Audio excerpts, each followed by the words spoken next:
It starts by standing with the poor, listening to voices unheard, and recognizing potential where others see despair. It demands investing as a means, not an end. Daring to go where markets have failed. And aid has fallen short. It makes capital work for us, not control us. It thrives on moral imagination, the humility to see the world as it is, and the audacity to imagine the world as it could be. The audacity to imagine the world as it could be. It is having the ambition to learn at the edge. The wisdom to admit failure and the courage to start again. It requires patience and kindness, resilience and grit, a hard-edged hope. It is leadership that rejects complacency, breaks through bureaucracy, and challenges corruption. Doing what is right, not what is easy. It is a radical idea of creating hope in this cynical world. Changing the way the world tackles poverty. And building a world based on dignity. Based on dignity. Based on dignity.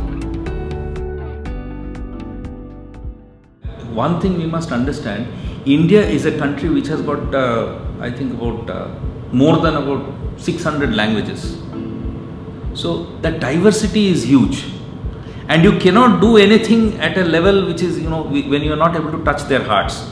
So a social model is the only model which can succeed. Being farmer myself, I understand the mindset, the situation farmers are going through. And I realize the life of the farmer is very tough. Tough in the sense that it is totally dependent on nature.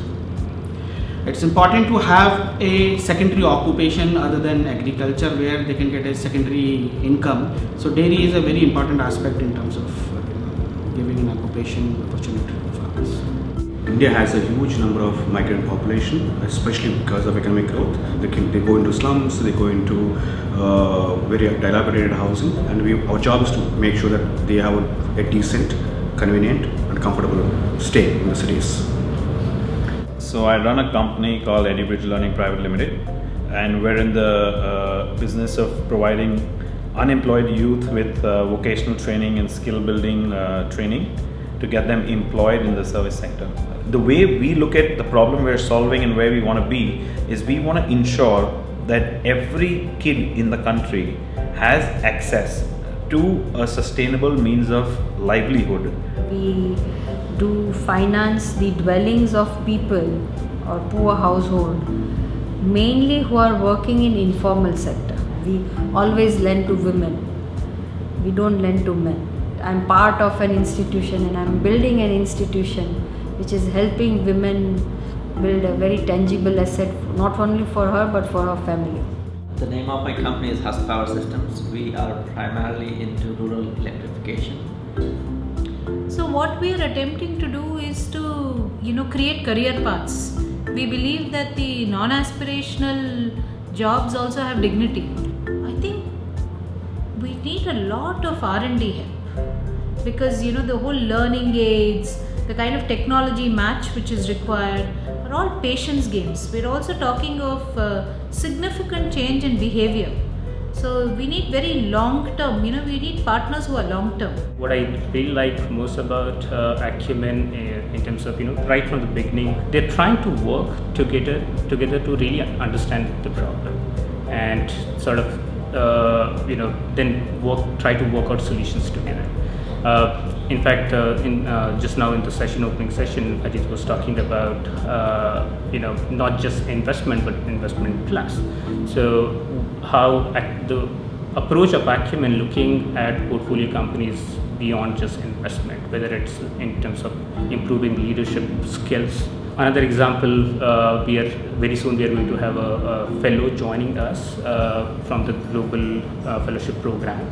That would be a great support for an early stage company like us. Otherwise, we may not have been able to attract such a good talent. So some of these support that they are providing, I think, are enormously valuable.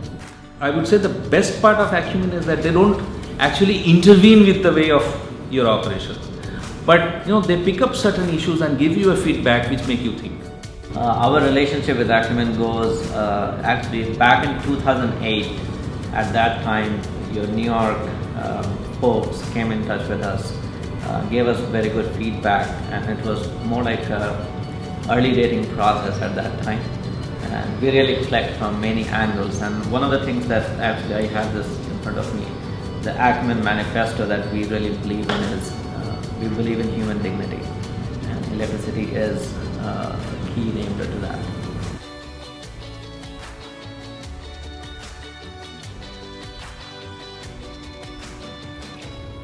Women.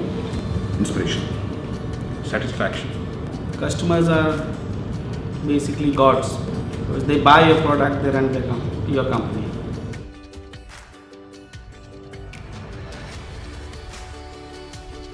I think they need to be aligned to social goals. A helping hand. Closeness. Partners. People who consider nature as capital as well.